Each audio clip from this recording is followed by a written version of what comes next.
दोस्तों, यह बात तो आपको पता ही है कि यूएस अपना एयरक्राफ्ट कैरियर स्ट्राइकर ग्रुप, जिसे यूएसएस अब्राहम लिंकन के नाम से जाना जाता है, उसे ईरान के पास रवाना कर चुका है।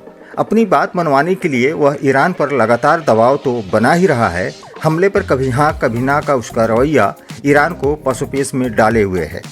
ईरान पर हमले की जो मुख्य वजह अमेरिकी राष्ट्रपति ट्रंप बता रहे हैं, इसके अलावा भी कई चीज़ें हैं जिसकी वजह से ईरान अमेरिका की नज़रों में खटक रहा है। इनमें ईरान का परमाणु कार्यक्रम तो एक वजह है ही, दूसरी बड़ी वजह ईरान का तेल और गैस भंडार है। लेकिन हम यहाँ ईरान के सुप्रीम नेता आयतुल्लाह अल खामनेई की कही हुई बातों का जिक्र करेंगे, जिसे उन्होंने रविवार को लोगों को संबोधित करते हुए कही। खामनेई ने रविवार को 1979 में आयतुल्लाह खुमैनी की ईरान वापसी की सालगिरह मनाने के लिए जमा हुई भीड़ को संबोधित किया। खामनेई ने कहा कि अमेरिका ईरानी तेल और गैस को हड़पने की कोशिश कर रहा है। उन्होंने सोशल मीडिया प्लेटफॉर्म एक्स पर एक के बाद एक कई पोस्ट किए। उन्होंने लिखा कि ईरान में कई आकर्षक चीज़ें हैं।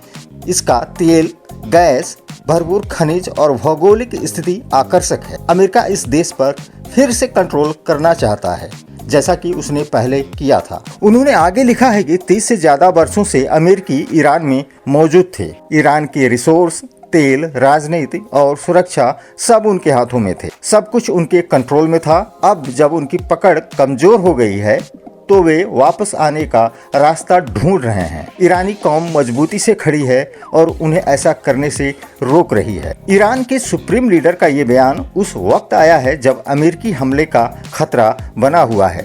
हालांकि डोनाल्ड ट्रंप ने दावा किया है कि ईरान के अधिकारी अमेरिका से बात कर रहे हैं, लेकिन ईरानी सुप्रीम लीडर की ये पोस्ट बताते हैं कि ईरान घुटने टेकने के मूड में नहीं है। इससे पहले खामनेई ने अमेरिका को चेतावनी दी थी कि उनके देश पर किसी भी हमले का नतीजा क्षेत्रीय युद्ध होगा, जबकि अमेरिकी राष्ट्रपति डोनाल्ड ट्रंप के आदेश पर अमेरिकी सेना मिडिल ईस्ट में लगातार मिलिट्री ताकत बढ़ा रही है। ईरान के सुप्रीम लीडर करीब 37 सालों से देश पर शासन कर रहे हैं। वह अब 86 साल के हो चुके हैं। कुछ रिपोर्ट्स में दावा किया गया है कि अमेरिकी हमले की आशंका के बीच वह एक बंकर में रह रहे हैं। उन्होंने रविवार को तेहरान के डाउनटाउन में एक कार्यक्रम में कहा कि उन्हें पता होना चाहिए कि अगर वे इस बार युद्ध शुरू करते हैं तो यह एक क्षेत्रीय युद्ध होगा। उन्होंने अपने पोस्ट में कहा है कि ईरान मजबूती से खड़ा है और मजबूती से खड़ा रहेगा। अगर अल्लाह ने चाहा तो अमेरिका की शरारतों और उत्पीड़न का अंत होगा। आपको यहाँ बता दें कि 1979 में जो इस्लामिक ईरानी क्रांति हुई, उसके बाद तत्कालीन शासक मोहम्मद रजा शाह पहलवी को देश छोड़कर भागना पड़ा था। उसके बाद खुमैनी के हाथों में देश का शासन आ गया। खामनेई ने कहा कि हाल के सरकार विरोधी प्रदर्शनों के दौरान जो हुआ वह तख्ता पलट जैसा था। प्रदर्शनकारियों ने सरकारी कार्यालयों, बैंकों और मस्जिदों पर हमला किया था। सर्वोच्च नेता खामनेई ने इस घातक अशांति को एक और बगावत बताया। ईरान में 28 दिसंबर से महंगाई के खिलाफ प्रदर्शन शुरू हुआ था, जो बहुत जल्द सत्ता विरोधी आंदोलन में बदल गया।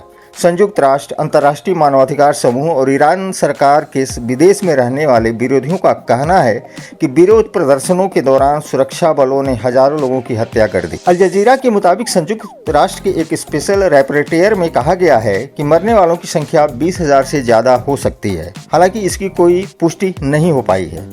अमेरिका में रहने वाले एक्टिविस्ट्स का आरोप है कि ईरान में प्रदर्शनों के दौरान 6,713 लोग मारे गए।